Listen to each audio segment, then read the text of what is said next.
오늘 함께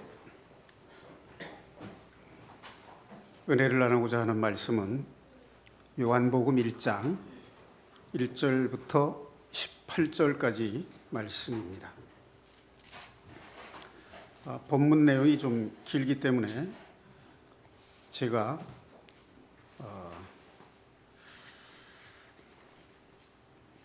읽도록 하겠습니다. 1절 태초에 말씀이 계시니라. 이 말씀이 하나님과 함께 계셨으니 이 말씀은 곧 하나님이시니라. 14절 말씀. 말씀이 육신이 되어 우리 가운데 거하심에 우리가 그의 영광을 보니 아버지의 독생자의 영광이요 은혜와 진리가 충만하더라. 18절 말씀. 본래 하나님을 본 사람이 없으되 아버지 품속에 있는 독생하신 하나님이 나타내셨느니라. 자, 1절 말씀에서 태초에 말씀이 계시니라. 그 밑에 줄을 보면 말씀을 로고스라고 주석을 달았습니다. 그러니까 이 말씀은 천지를 창조하신 하나님의 지혜 그리고 하나님의 설계를 의미하는 겁니다. 자, 말씀이 하나님과 함께 계셨으니 할 때 이 말씀은 예수님을 가르치는 것이죠. 이 말씀은 곧 하나님이시니라. 자, 그게 하나님이 두 번 나오는데 앞에 하나님은 성부 하나님, 하나님 아버지를 가리킵니다. 그리고 뒤에 말씀이 곧 하나님이라 할 때 이 하나님은 삼위일체 중에 성자 예수님을 가리키는 겁니다. 성자 하나님. 자, 14절 말씀이 육신이 되어, 이 말씀은 영으로 계신 하나님이셨어요. 그래서 하늘의 창조주로 계신 하나님, 즉 하나님의 신성을 의미하는 것입니다. 말씀은 천지를 창조하신 예수 그리스도로서 삼위일체 하나님 중에 아들이신 성자 하나님의 신성을 의미하는 겁니다. 그런데 그 말씀이 육신이 되어 우리 가운데 거하셨다. 이 말은 하늘에 계신 신성한 예수님이 이 땅에 육신을 입고 인간의 육신을 입고 인간으로 오신 예수님을 의미하는 겁니다. 그것은 예수님의 인성을 의미하는 거예요. 그러니까 예수님은 이 땅에 오신 예수님은 원래 창조주 하나님으로서 신성을 지니신 분인데 인간의 몸을 입고 오신 인성을 동시에 지니신 분이시다. 그런 의미가 됩니다. 그분이 하나님이신 예수님이 육신을 입고 이 땅에 오셨을 때 우리는 하나님의 영광을 우리의 눈으로 보게 된 겁니다. 그의 영광을 보니 아버지의 독생자의 영광이요 예수 그리스도의 영광이요 은혜와 진리가 충만하더라. 충만하다는 말은 가득하다는 말입니다. 예수님은 복음 그 자체이시고 진리 자체이시죠. 내가 곧 길이요 진리요 생명이니 나로 말미암지 않고는 하나님 아버지에게로 올 자가 아무도 없느니라. 이렇게 말씀을 하신 것과 같습니다. 자, 18절 말씀을 보면 본래 어느 누구도 하나님을 본 사람이 없습니다. 하나님을 보게 되면은 살아남을 자가 없습니다. 하나님은 태양보다도 수십, 수백, 수천 배나 더 밝은 영광을 지니신 분이십니다. 그래서 하나님의 그 빛을 보면 살아남을 사람이 없어요. 성경에 하나님을 본 사람은 살아남지 못하기 때문에 하나님을 볼 수 없다라고 되어 있어요.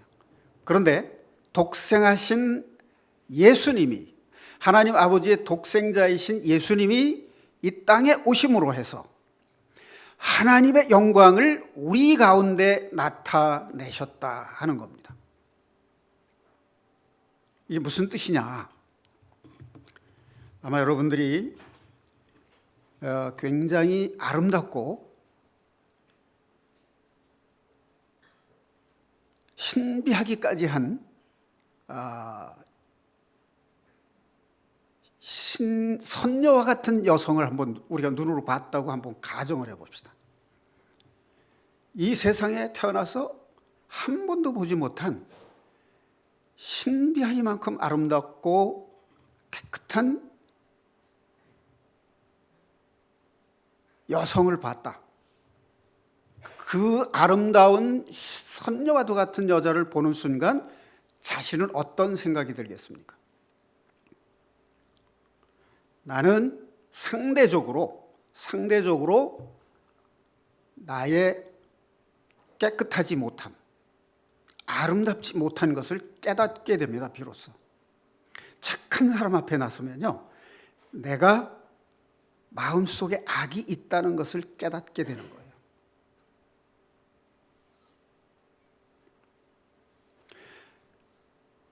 말씀이시고 창조주로 하나님 아버지와 함께 계셨던 예수님이 인간의 육신을 입고 인성을 지니고 이 땅에 오셨지만 그분 안에는 하나님의 신성을 지니신 분이기 때문에 죄가 없으세요. 그래서 거룩하신 분입니다. 그 거룩하신 주님을 보는 순간 우리는 어떤 마음이 드느냐? 주여, 나를 떠나소서, 죄인입니다 라고 한 베드로의 고백과 같은 심정이 되는 겁니다. 깨끗한 옷을 입은 사람을 보면 자기 옷이 더럽게 느껴진다는 얘기예요. 그런데 9절, 이러한 예수님께서 이 어두운 세상, 사탄이 지배하는 이 어두운 세상에 참빛 곧 세상에 와서 각 사람에게 비추는 빛이 있었나니 그가 세상에 계셨으며 세상은 그로 말미암아 지은 바 되었으되 세상이 그를 알지 못하였고 빛이 어두움에 왔는데 어두움이 그 빛을 알지 못했다. 그 말은 인간의 마음이 죄로 인해서 빛이신, 참 빛이신 태양을 우리가 빛이라고 말할 때 그것은 물질이고 언젠가는 수명을 다합니다. 그러나 주님은 영원하신 빛이시기 때문에 참 빛이신 겁니다. 그분이 오셨을 때 알지 못했고 자기 땅에 오매, 그분이 창조하신 땅에 오셨는데 그분이 선택하신 이스라엘 백성들이 영접하지 아니하였으나 영접하는 자, 곧 그 이름을 믿는 자들에게는 하나님의 자녀가 되는 권세를 주셨으니, 영접하는 자, 즉 예수 그리스도의 이름을 믿는 자들에게는 하나님의 자녀가 되는 권세를 주셨다 하는 것이 요한복음 1장의 핵심 내용입니다. 그 하나님의 영광을, 인간의 육신을 입고 이 땅에 오신 예수님이 하나님의 영광을, 신성을 나타내셨는데 요한일서 1장에 나오는 말씀처럼 우리가 본 바요, 들은 바요, 만진 바라 라고 요한 사도는 고백하고 있습니다. 이 요한은 예수님이 가장 사랑하시는 제자였다고 성경에 기록되어 있어요. 이 요한 사도가 쓴 성경이 요한복음이 있고 요한 1, 2, 3서가 있고 요한계시록이 있습니다. 요한복음은 예수님이 참 빛으로 오신 예수님이 곧 우리의 구원자시다 하는 것을 증거하는 것이 요한복음이에요. 그럼 요한 1, 2, 3서는 뭐냐? 구원받은 성도들이 믿음의 공동체 안에서 그리스도의 사랑 안에서 예수님이 하나님의 사랑 안에 거하고 예수님 안에 하나님의 사랑이 있었던 것처럼 우리가 예수 그리스도의 사랑 안에 거하고 우리 안에 사랑이신 주님이 함께 거하심으로 주님의 사랑 안에 거하는 형제 자매들의 사랑의 공동체의 교제를 기록한 것이 요한 1, 2, 3서입니다. 다시 말해서 구원받은 성도들이 하나님의 사랑 안에서 서로 사귐으로써 하나님의 복음의 즐거움과 기쁨을 이 땅에서 영생의 기쁨을 누리면서 살도록 격려하는 서신이 요한 1, 2, 3서예요. 요한 1, 2, 3서는 구원받은 성도들이 하나님의 새 계명, 예수님의 새 계명이신 너희가 서로 사랑하라, 그 사랑하라는 계명 안에서 서로 사귐으로써 영생의 기쁨을 누리고 하나님께 영광을 돌리게 하기 위한 교회 공동체에게 주는 서신이에요. 요한복음은 그리스도를 믿지 않는 사람들에게 예수 그리스도를 믿음으로 영생에 거하는 기쁨의 복음을 전하는 것이라면 요한 1, 2, 3서는 구원받은 성도들이 사랑 안에서 하나님의 영생을 누리는 그 기쁨과 복을 누릴 수 있도록 격려하고 권면하는 서신입니다. 그 사람이 쓴 요한 사도가 쓴 세 번째 성경 요한계시록은 이 세상의 주관자, 어둠의 주관자인 사탄, 그리고 마지막 시대에 나타나는 적 그리스도와 바벨론의 음녀를 심판하고 천년 왕국으로 에덴 동산의 저주를 회복하고 영원한 새 예루살렘을 재창조하실 하나님의 마지막 구원의 완성에 대해서 쓴 것이 요한계시록입니다. 그래서 이제 요한 1, 2, 3서는 사랑의 서신이라고 그래요. 요한 사도는 원래 그 형제인 야고보와 함께 성격이 불같은 성격이었기 때문에 우레의 아들이라는 별명을 가지고 있었어요. 그런데 그들이 예수 그리스도께서 십자가에 죽으시고 3일 후에 부활하신 뒤에 성령을 받음으로써 그들이 변화되어서 사랑의 사도가 된 것입니다. 자, 사랑하는 형제 자매 여러분, 처음 구원받고 교회에 나와서 성경을 읽고 싶다. 성경은 어떤 성경부터 읽는 것이 좋겠느냐라고 묻는다면 여러분들 어떻게 대답을 하시겠습니까? 어떻게 권면을 하시겠습니까? 구약 성경은 창세기부터 읽어야 됩니다. 아니, 성경 전체를 읽기 시작하려면 창세기부터 읽어야 되죠. 왜냐하면 창세기는 천지 창조와 인간의 타락, 그리고 홍수의 심판, 그리고 하나님이 노아를 선택해서 새로운 구원 계획을 세운 성경이기 때문에 그렇습니다. 창세기를 크게 둘로 나누면 앞에 4개의 사건과 뒤에 4사람의 이야기가 나옵니다. 앞에 4사건은 첫째가 천지창조, 둘째 인간의 타락, 아담의 타락이죠. 셋째 노아의 홍수 심판, 넷째 바벨탑 사건. 이 4개의 사건이 나옵니다. 그리고 뒤에는 4사람의 인물이 나오는데 첫 번째가 아브라함을 선택하셨죠. 그 다음에 아브라함의 아들 중에 이삭, 이삭의 아들 중에 야곱, 야곱의 아들 중에 요셉에 대한 이야기가 나옵니다. 그럼 아브라함을 선택해서 그 씨를 통해서 예수 그리스도를 약속하셨어요. 그래서 창세기는 구속의 계획, 구원의 계획을 세운 성경 전체를 포괄적으로 기록을 하고 예수 그리스도께서 죄인들을 구원하심으로써 이 세상을 재창조하실 것을 약속하신 것이기 때문에 창세기부터 읽어야 됩니다. 그리고 성경의 많은 말씀들을 인용해서 설교할 때 창세기를 가장 많이 인용을 하기 때문입니다. 창세기에는 천지창조와 아담의 타락이 나오는데요, 요한계시록, 성경의 맨 끝인 요한계시록에 보면요, 19장에 어린 양의 혼인잔치가 나와요. 20장에는 천년왕국이 나옵니다. 그리고 21장에는 영원한 천국이 나옵니다.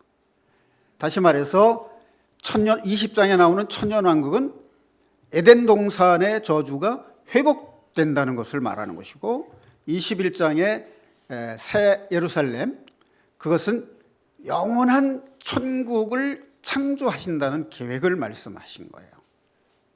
자, 그렇다면 신약 성경 중에서는 무엇부터 읽으면 좋을까? 요한복음부터 읽으라고 권유하는 목사님들이 가장 많습니다. 그것은 이유가 있겠죠. 자, 신약 성경의 앞부분에 4복음서가 나오죠. 마태복음, 마가복음, 누가복음, 요한복음. 이 4복음서의 공통점은 무엇이고 그 핵심은 무엇일까요? 모두 다 예수 그리스도의 생애를 기록하고 있어요.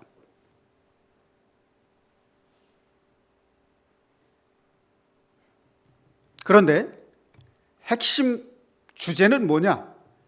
예수 그리스도는 하나님이신데, 하나님의 아들이신데 이 땅에 육신을 입고 이 땅에 오신 하나님이시다. 그 예수님은 십자가에 죽으심으로 모든 인간의 죄를 속하심으로 구원하시고 영생을 주시기 위해서 오신 분이다. 예수님은 구원자이시고 하나님의 아들이시다라고 하는 것을 증거하기 위해서 쓴 것이 복음서예요. 복음서의 핵심은 예수 그리스도는 구원자이시고 살아계신 하나님의 아들이시다라고 하는 것을 증거하는 것이 복음서의 핵심입니다.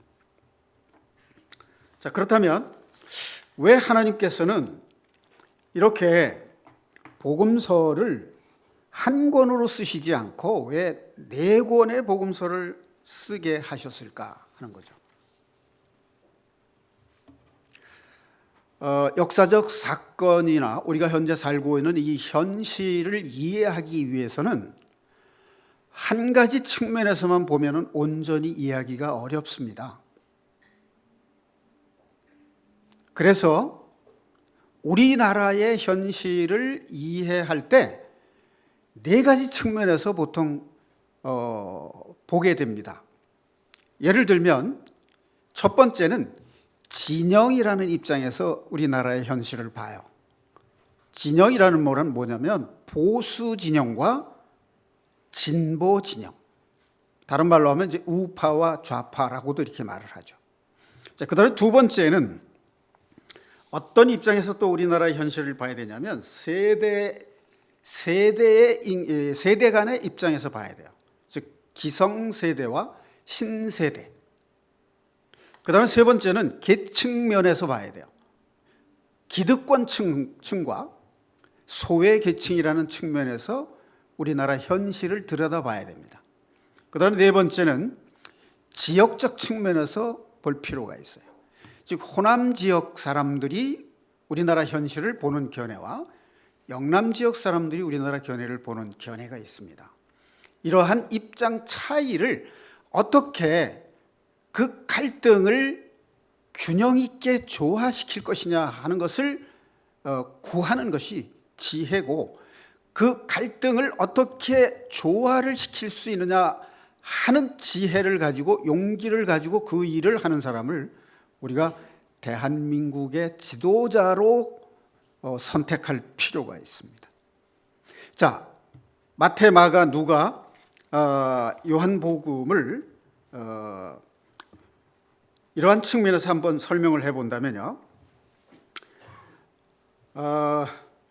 마태복음은 마태라는 제자가 썼어요. 그런데 누구를 상대로 썼냐면 유대인을 상대로 썼어요.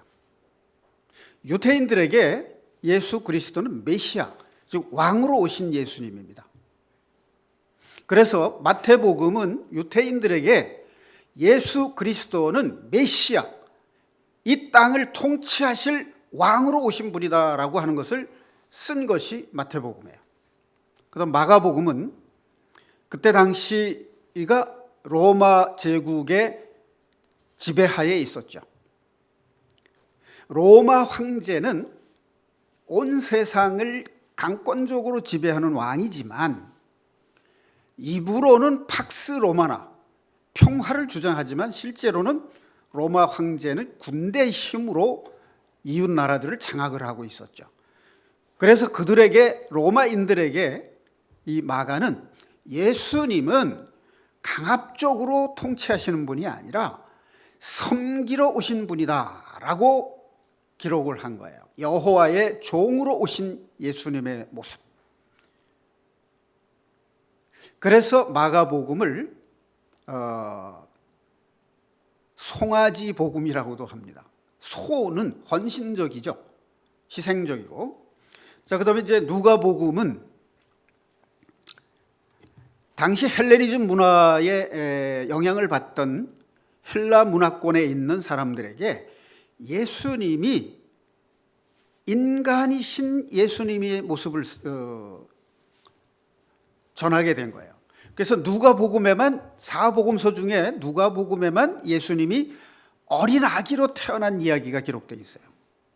그리고 12살 때 성전에 올라가셔서 성경책을 펼쳐놓고 가르치신 그 이야기가 기록이 되어 있어요. 어린 아기로 태어나신 것과 청소년으로 자라난 내용을 기록하는 것이 유일하게 누가복음입니다.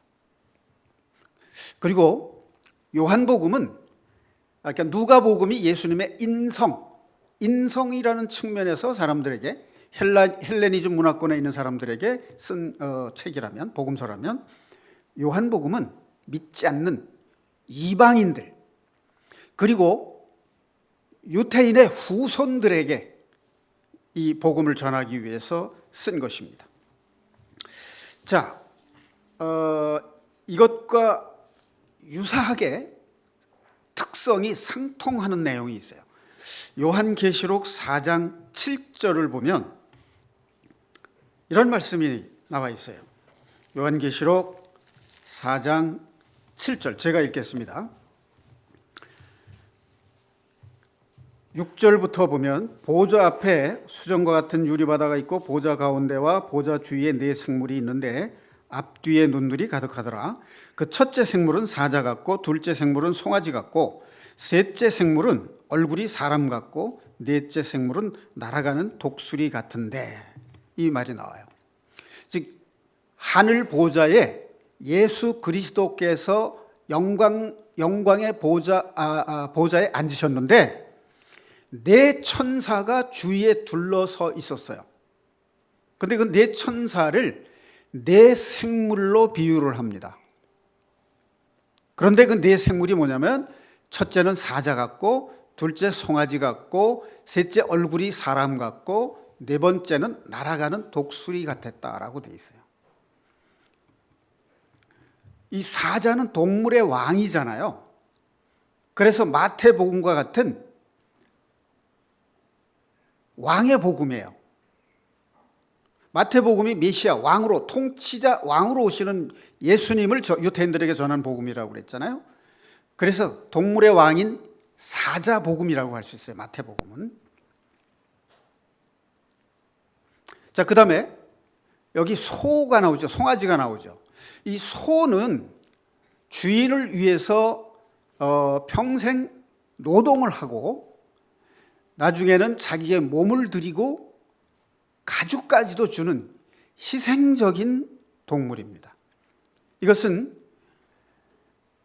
죄인들을 구원하시기 위해서 종의 모습으로 오신 예수님의 모습, 특성을 잘 나타내고 있는 것이죠. 그래서 마가복음은 송아지 복음이다 이렇게도 이야기합니다.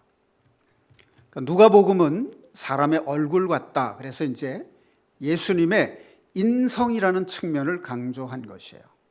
사람의 복음입니다. 그 다음에 이제 요한복음은 독수리 복음이다 이렇게 별명을 붙일 수 있는데, 독수리는 하늘을 나르는 짐승이죠. 그러니까 예수님은 이 땅을 초월해서 하늘 위를 나르시는 분이다. 즉 신성을 지닌 분이시다라고 하는 것을 쓴 것이 요한복음입니다. 제가 조금 전에 창세기를 4개의 사건과 4개의 인물에 대한 이야기가 기록되어 있다고 얘기를 했는데, 이렇게 50장이나 되는 창세기 내용을 어떻게 우리가 이해할 것인가? 얼개, 구성과 짜임을 알고 성경을 읽으면 이해하기가 훨씬 쉽습니다. 그리고 읽을 때 바로 이해가 될 뿐만 아니라 읽고 나서 기억에 남습니다. 그런 유익함이 있죠. 그럼 이제 요한복음을 읽을 때는 어떤 구조와 얼개를 가지고 읽을 것이냐, 그걸 잠깐 말씀드리겠습니다. 요한복음은 크게 두 부분으로 나눌 수 있습니다. 1장부터 12장까지가 전반부예요. 그리고 13장부터 21장까지가 후반부입니다. 그럼 이제 1장은 프롤로그, 서문이에요. 그 21장은 에필로그, 결론부죠. 그러면 이제 요한복음 2장부터 12장까지는 뭐가 나오냐? 요한복음 2장부터 12장까지는 7가지 기적에 대한 이야기가 나와요. 더 정확하게 말하면 7가지 표적을 기록했습니다. 그리고 후반부의 내용은 뭐냐? 예수님께서 고별 설교를 하시고 제자들을 위해서 중보 기도하는 내용이 나옵니다. 고별 설교는 예수님께서 십자가에 죽으실 것과 부활하실 것에 대해서 말씀하신 거예요. 그럼 이제 예수님이 십자가에 죽으셨다가 부활하실 것은 어디에 나오냐면 18장부터 20장에 나와요. 그러면 이제 13장부터 17장까지가 고별 설교와 중보 기도라는 얘기죠. 중보 기도는 17장에 나옵니다. 그러니까 마지막은 예수님께서 제자들에게 내 양을 치라, 내 양을 먹이라. 그러니까 복음을 전파하고 구원받은 양떼를 양육하라는 말씀을 당부하는 내용으로 되어 있습니다. 그러니까 다시 압축해서 말하면 전반부는 7가지 표적에 대한 이야기가 나오고, 후반부에는 십자가에 죽으실 것과 부활하실 것을 말씀하신 것이다. 이렇게 이해하시면 좋을 것 같습니다. 자, 이렇게 요한복음 전체의 구성이 이렇게 되어 있다는 것을 알고 요한복음서를 읽으면 훨씬 이해가 쉽고 읽어서 기억이 또 남게 됩니다. 자, 그러면 요한 사도가 요한복음을 기록한 목적이 무엇인가 하는 것을 기록한 부분이 있어요. 요한복음 20장을 한번 찾아보겠습니다. 요한복음 20장, 신약성경 184페이지 잠깐 확인하겠습니다.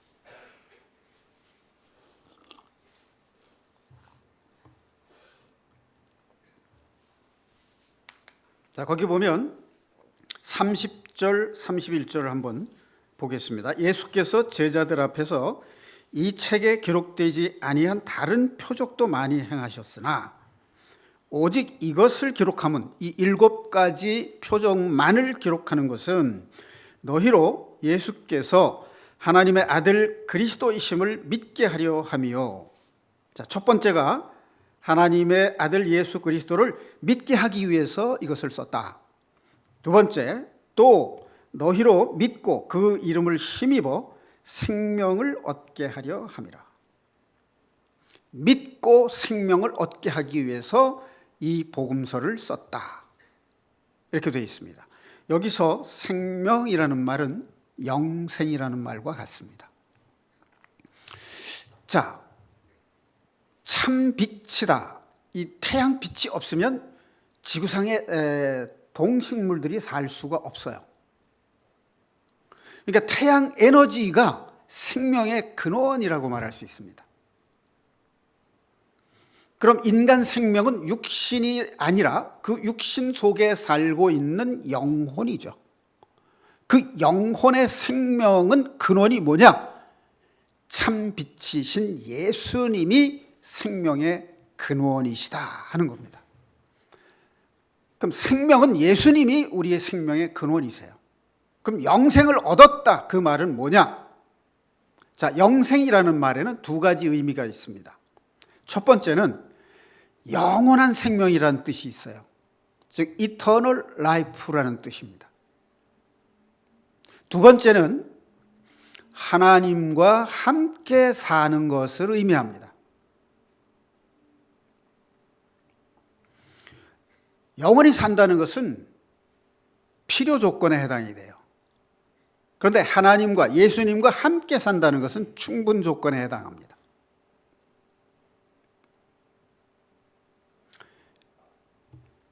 이 세상, 어두운 세상에 사탄과 함께 산다, 영원히 산다, 그럼 그게 영생일까요? 그건 영생이 아닙니다. 영원히 살긴 하지만 영생은 아닙니다. 왜냐? 참 생명이 아니기 때문이죠.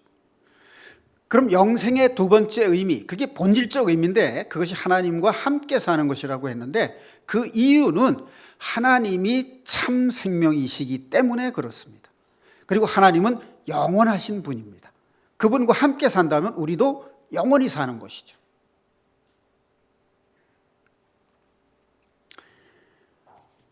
자, 요한복음에 이 사복음서에 보면 표적을 행하신 일들이 여러 가지가 나오는데 7개만을 선택을 했어요.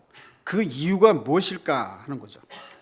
자, 첫 번째, 요한복음 2장에 나오는데 가나의 혼인잔치 이야기가 나옵니다. 요한복음 2장 1절부터 11절에 보면 가나 혼인잔치 이야기가 나와요. 거기 보면 물을 포도주로 변화시킨 기적이 나옵니다. 자, 여러분, 물을 포도주로 변화시켰다라고 한다면 이것은 기적이죠. 그렇죠? 기적이라는 말은 미러클이라는 뜻이에요. 이 세상의 사람들에게서는 볼 수 없는 것, 과학자들이 불가능하다고 말하는 것, 그것이 이루어질 때 우리는 그걸 기적이라고 그래요. 물을 포도주로 변화시키는 것은 이 인간 세상에 어느 누구도 할 수 없어요. 과학적으로 불가능합니다. 그런데 주님께서는 그걸 하셨어요. 그래서 이 사실은 기적입니다. 미러클이에요. 자, 그렇다면 이걸 왜 기록했느냐 하는 거죠. 기적이라는 걸 쓰기 위해서, 나타내기 위해서 이걸 썼을까요? 요한 사도가 이 기적을 기록한 이유, 그게 뭘까요? 이렇게 물을 포도주로, 물이라는 사물의 질을 포도주라고 하는 다른 사물로 변화시킬 수 있는 분은 오직 하나님의 아들이신 예수 그리스도밖에는 할 수 없다는 것을 나타내기 위해서 기록한 거예요. 그게 뭐냐면 표적이라는 거예요. 표적. 물을 포도주로 변화시킨 건 기적이지만 그걸 통해서 이렇게 하신 분이 하나님의 아들이신 예수 그리스도시다, 그것을 전하려고 하는 것이 표적이라는 말이에요. 그러니까 표적이라는 말은 기적 플러스 계시, 기적을 통해서 예수 그리스도를 증거하는 표적이다, 그런 뜻이에요. 이 세상에 어떤 누구도 사물을, 물질을 질적으로 바꿔놓을 수 있는 분은 없습니다. 자, 이 이야기가 성경에 고린도 후서 5장 17절에 나옵니다.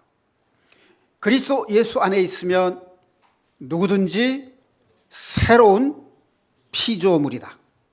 자, 구원받은 성도들은 옛사람의 습성을 버리고 새로운 생명을 부여받은 새 생물이고 새 생명체이고 새로운 피조물입니다. 인간관이 바뀌고 모든 인간의 가치관이 바뀐 존재가 된다는 뜻이야. 자, 두 번째 표적은 요한복음 4장에 나옵니다. 요한복음 4장 46절에서 54절에 나오는데, 여기서는 왕의 신하의 아들의 병을 고치는 이야기가 나옵니다. 예수님께서 많은 사람들의 병을 고쳤다는 소문을 들은 이 왕의 신하가 예수님을 찾아와서 자기 아들이 병들었는데 고쳐달라 하고 자기 집으로 모시고 가려고 해요. 그런데 예수님은 내가 갈 필요가 없다. 내 아들이 병이 나았다. 라고 선언을 하세요. 그런데 이 신하는 긴가민가, 견가면가했어요. 그래서 이제 집으로 돌아가다가 집에서 뛰어오는 종을 만납니다. 그 종이 자기의 주인인 신하에게, 왕의 신하에게 아들의 병이 낫다고 얘기를 하는 거예요. 그 병이 나은 시점이 언제냐 물으니까 예수님께서 내 아들의 병이 낫다라고 말씀하신 바로 그 시점이었어요. 기적이죠. 미러클입니다. 자, 그런데 여기에서 요한 사도가 얘기하고자 하는 게 뭐냐면, 예수님은 거리를 초월해서 능력을 행하시는 분이다라는 거예요. 공간을 초월하시는 하나님을 나타내신 거예요. 이분은 하나님이시다. 그럼 이 이야기를 듣는 사람들은 어떻게 할까요? 어떤 자세를 취할까요?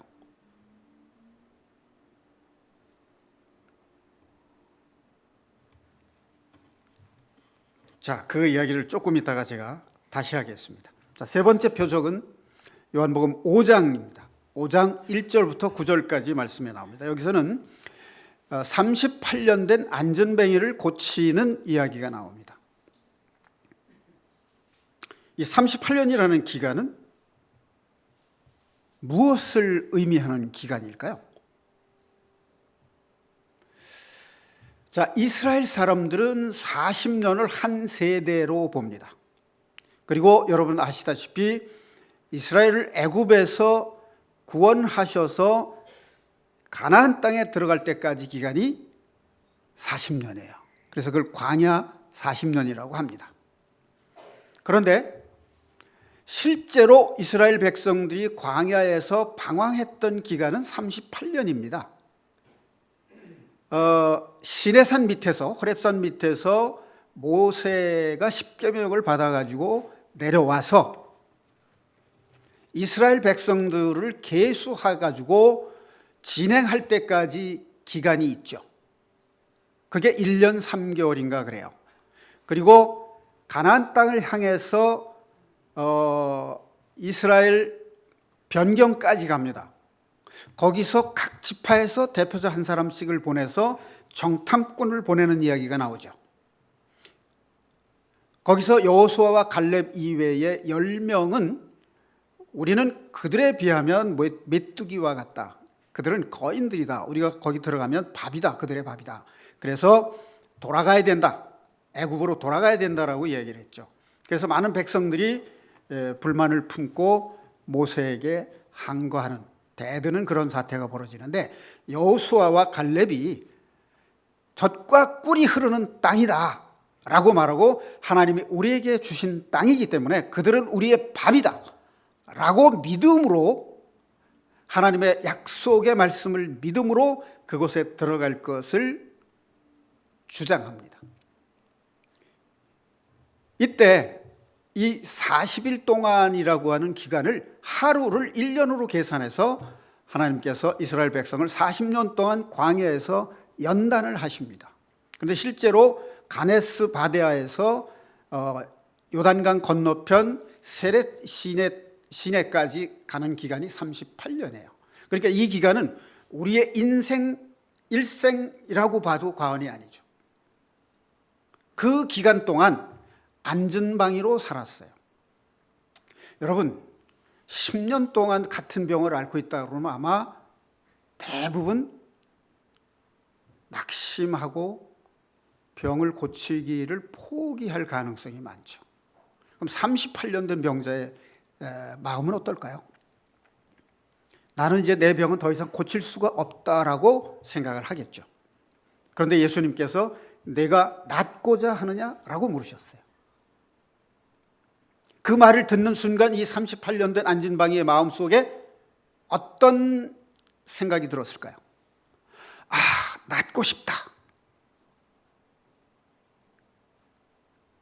그런 마음이 들지 않겠습니까? 예수님의 낫고자 하느냐 그 말씀이 그의 마음속에 낫고 싶은 소망을 가지게 하셨다는 거예요.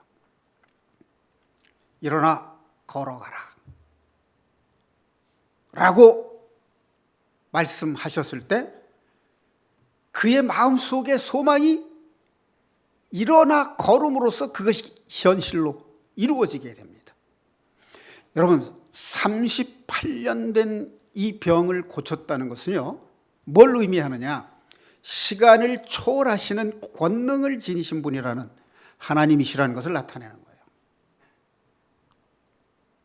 이런 분이 사람일 수가 있겠습니까? 주는 그리스도시요 살아계신 하나님의 아들이시니이다 라고 무릎을 꿇고 경배하지 않았을까요? 그래서 이것은 표적인 것입니다. 자, 네 번째, 오병이어의 기적에 대한 이야기가 요한복음 6장 1절에서 15절까지 말씀에 나옵니다. 핵심적인 내용 9절에서 14절까지 나오는데 5천 명이나 되는 사람들, 이게 성인 남자만 계수한 것이 5천 명이니까 여성과 자녀를 데리고 왔다면 15,000명, 일가족 4인이 왔다 그러면 2만 명이 되는 숫자입니다. 이들이 음식을 먹지 못하고 해가 저물어 가고 있었어요. 이때 제자들에게 물었을 때 한 소년이 보리떡 5개와 물고기 2마리를 가지고 도시락으로 싸가지고 온 것을 그거밖에 없다라고 얘기를 했죠. 그래서 예수님께서 축사하시고 나누어 주라 해서 5천 명을 먹이고 남은 것이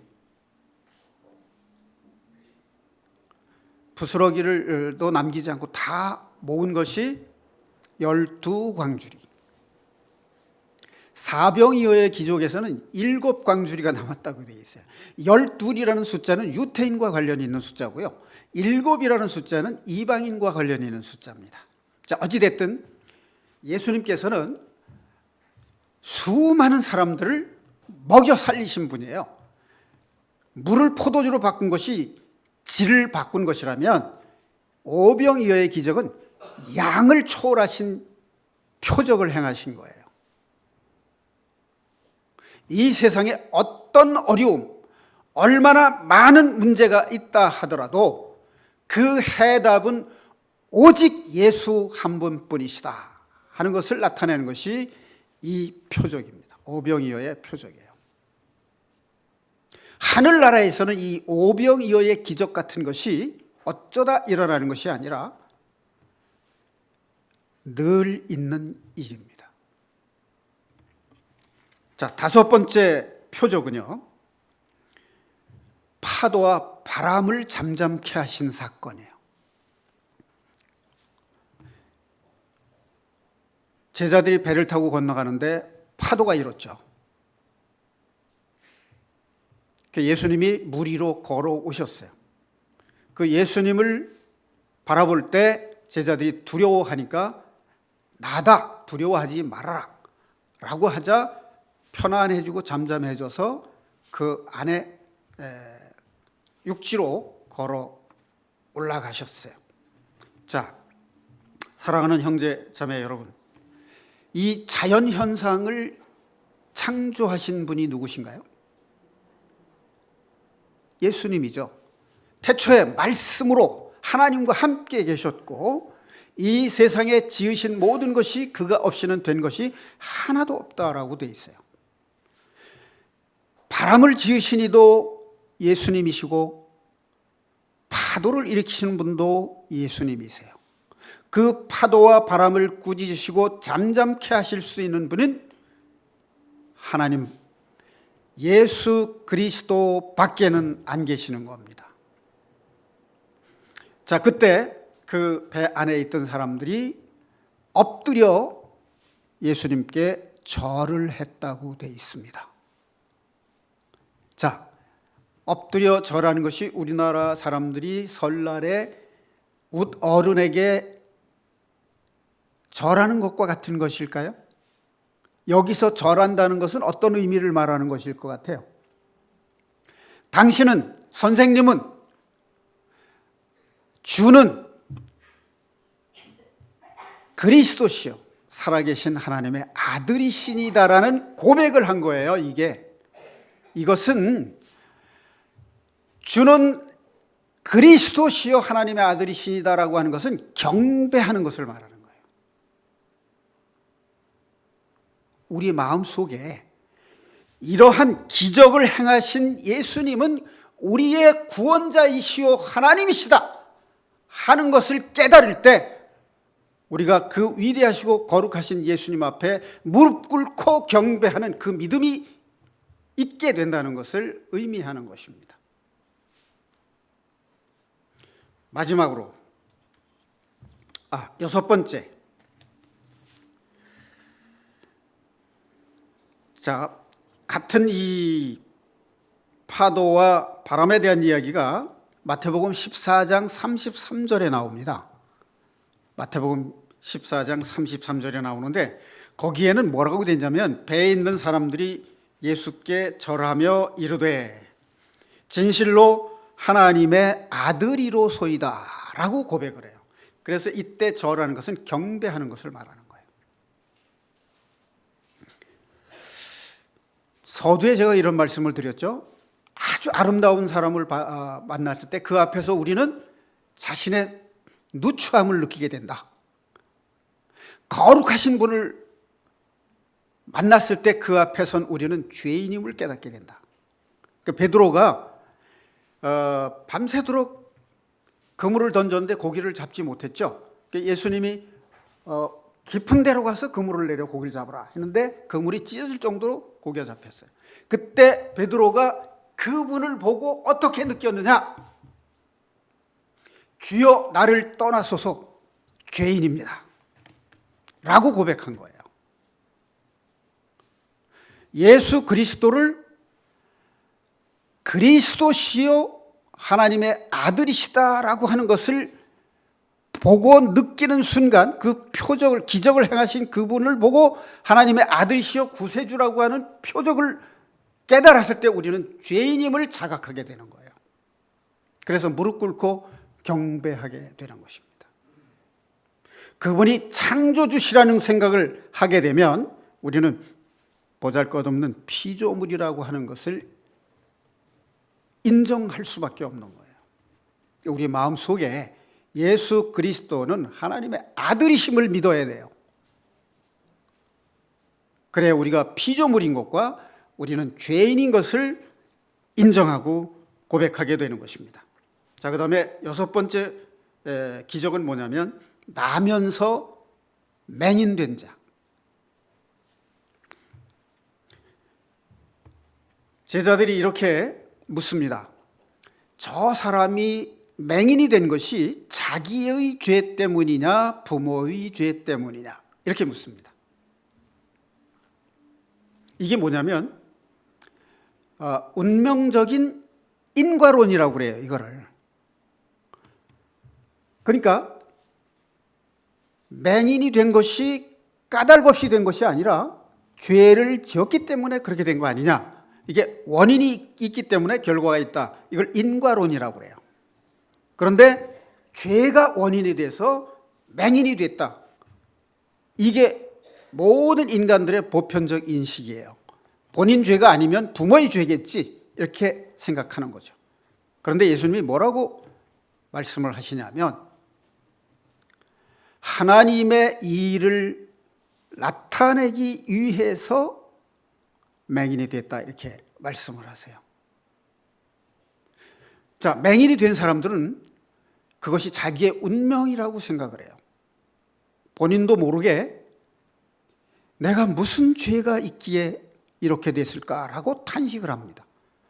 우리 조상이 무슨 죄를 지었을까? 아니면 내가 전생에 무슨 죄를 졌을까? 이렇게 생각한단 말이에요. 운명론적으로 생각한다 그 말이에요. 그런데 예수 그리스도께서 침을 뱉어서 진흙을 이겨 눈에 바르고 실로암에 가서 씻으라라고 말씀을 하세요. 실로암에 가서 씻으니까 씻으라 하는 말이 무슨 뜻인지 아시죠? 죄를 씻은 거예요. 자, 그런데 실로암은 보내심을 받았다라는 뜻이에요. 보내심을 받고 실로암에 가서 씻으니까 눈을 뜨고 새로운 세상을 보게 됐어요. 예수님은 어느 누구도 바꿀 수 없는 인간의 운명을 초월하실 수 있는 권능을 지니신 분이에요. 그런 분은 오직 하나님의 아들이신 예수 그리스도밖에는 있을 수가 없습니다. 그분이 우리의 구세주이십니다. 우리 인생의 모든 바꿀 수 없는 운명과도 같은 이 억눌리고 짓눌린 나의 무거운 짐, 그것을 풀어주실 수 있는 분, 그분은 오직 예수 그리스도십니다.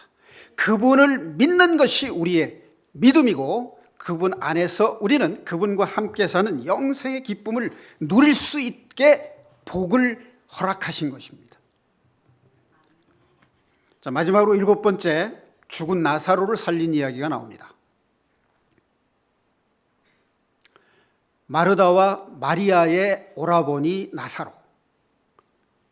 이 마리아는 예수님의 발에 향유를 붓고 그 머리털로 발을 씻어 예수님의 십자가 죽음을 예비한, 그래서 예수님이 십자가에 죽으셨다가 부활하신 그 일을 전하는 곳에는 반드시 이 여인의 향유 이야기를 함께 전하라고 예수님이 말씀하셨습니다.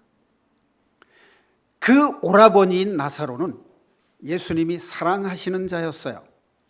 그래서 마르다와 마리아가 사람을 보내서 선생님께서 사랑하시는 자가 병들었나이다 라고 병을 고쳐달라고 부탁을 해요. 그런데 가까운 거리에 있었음에도 불구하고 예수님이 가지 않습니다. 얼마 뒤에 가느냐? 나흘 뒤에 가세요. 나흘 뒤에 가니까 마르다와 마리아가 뭐라 그러냐면 무덤에 있은 지 나흘이 지났나이다.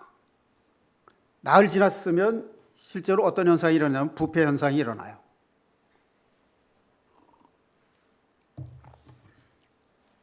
나흘 지났다는 얘기는 무슨 의미가 있냐면요, 다시 살아올 수 없다는 것을 의미해요. 보통 우리나라에서 사람이 죽으면 장례할 때 3일장을 치릅니다. 3일장을 치르는 이유는 뭔지 아십니까? 사람이 죽었다가 3일 만에 살아난 일들이 종종 있었어요. 그 기간이 유체 이탈을 해서 천국이나 지옥을 경험하고 온 사람들 이야기 많이 있잖아요. 그래서 3일까지는 장례를 치르지 않는 거예요. 혹시 다시 살아올지도 모른다라는 기대감 때문에.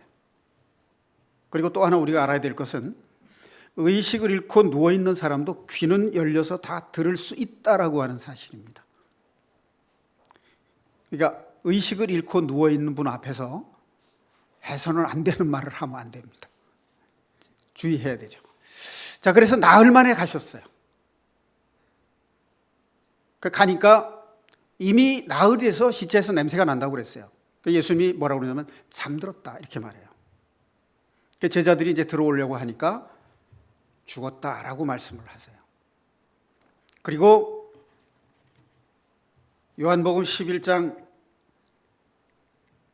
23절 24절에 보면 내 오라비가 다시 살아나리라 이렇게 말씀을 하세요.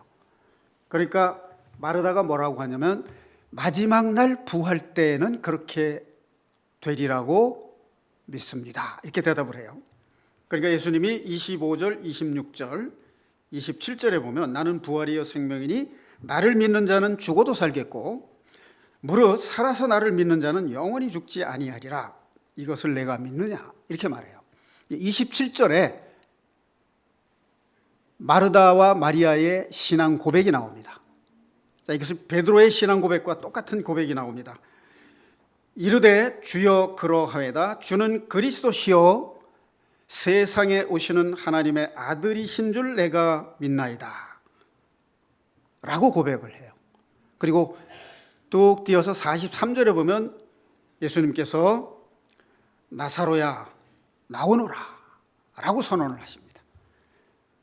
배에 동인체로 나사로가 나오죠. 풀어놓아 다니게 하라 이렇게 선언을 하십니다. 자, 그런데 나사로야 나오너라 하는 것이 43절이고요 42절에는 뭐가 나오냐면 예수님이 하나님께 기도하는 내용이 나와요. 지금까지 내 기도를 들어주신 하나님 아버지 감사합니다. 지금도 내 기도를 들어주실 줄 믿나이다 하고 나사로야 나오너라 라고 선포를 하십니다. 그때 살아서 나오게 됩니다. 자, 이 요한복음 17장 3절에 보면 이런 말씀이 나옵니다. 영생은 곧 유일하신 참 하나님과 그가 보내신 자 예수 그리스도를 아는 것이니이다.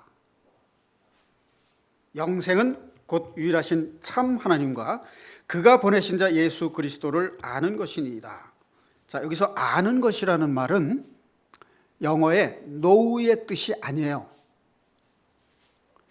자, 여러분 성경에 누가복음에 보면 가브리엘 천사가 마리아에게 나타나서 너에게 아들이 있을 것이다 라고 말할 때 마리아가 뭐라고 말하느냐면 내가 남자를 알지 못하는데 어찌 이런 일이 있겠습니까? 라고 물어요. 남자를 알지 못한다는 말이 뭐예요? 그거는 남자에 대하여 알지 못한다가 아니고 남자를 알지 못한다는 뜻이에요. 즉 남자를 경험하지 못했다는 것을 말해요. 그럼 여기서도 유일하신 참 하나님과 그가 보내신 자 예수 그리스도를 아는 것이니다 할 때 이 아는 것은 지식적으로 아는 것이나 귀로 들어서 아는 것을 의미하는 게 아니에요. 경험해서 아는 것, 체험을 통해서 아는 것, 만남으로써 교제함으로써 아는 것을 의미하는 겁니다. 영생은 유일하신 참 하나님과 그가 보내신 자 예수 그리스도를 경험적으로 만난 것을 의미하는 거예요. 자, 그 다음에 요한복음 15장 11절에 이런 말씀이 나옵니다. 내가 내 계명을 너희에게 이루는 것은 내 기쁨이 너희 안에 있어 너의 기쁨을 충만하게 하려 함이라. 예수님의 새 계명이 사랑입니다. 그 사랑을 너에게 이루는 것은 말하는 것은 내 기쁨이 너희 안에 있어 너의 기쁨을 충만하게 하려 함이라. 자, 여러분 충만하다 이것은 가득하다라는 뜻이죠. 자, 예를 들어서 10억을 현금으로 지게차에 실어서 여러분 앞에 갖다 턱 놓고 가지십시오 라고 말하면 여러분 마음이 충만하겠죠? 기쁨이 충만하겠죠? 네. 그런데 이게 얼마 가지 않아요. 10억 가지고 있는데 달라진 게 없어요. 사람이 경제적으로 근심 걱정 없고 여유가 있고 풍족하긴 한데 내가 10억 가지고 있다고 누가 알아줘요? 지가 10억 있으면 있지 뭐 나하고 무슨 상관이야.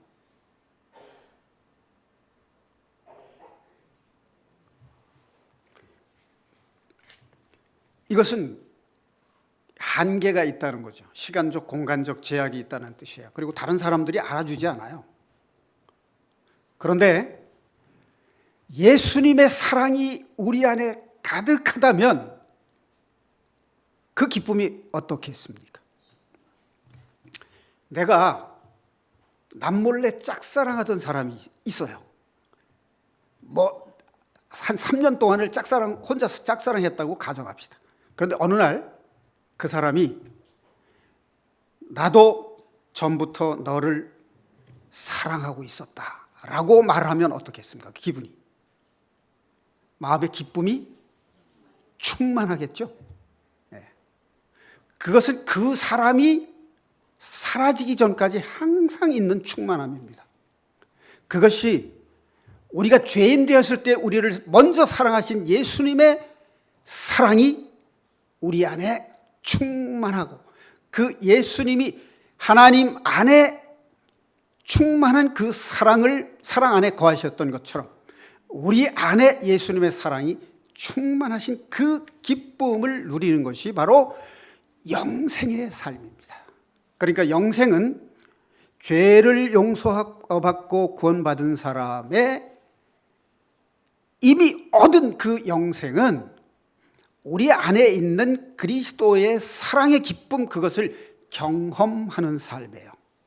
이것을 우리가 삶 속에서 누리려면 구원받은 형제 자매들 사이에 예수님의 사랑으로 사귀고 그 사랑을 함께 나누는 공동체의 삶을 사는 것, 그것이 예수님의 기쁨이 우리 안에 충만하게 하는 것이고, 그것이 영생을 누리는 복된 삶이고, 그것이 성령의 열매를 맺는 삶입니다. 그것이 하나님이 우리에게 기뻐하시는 우리들의 삶이 되는 것입니다.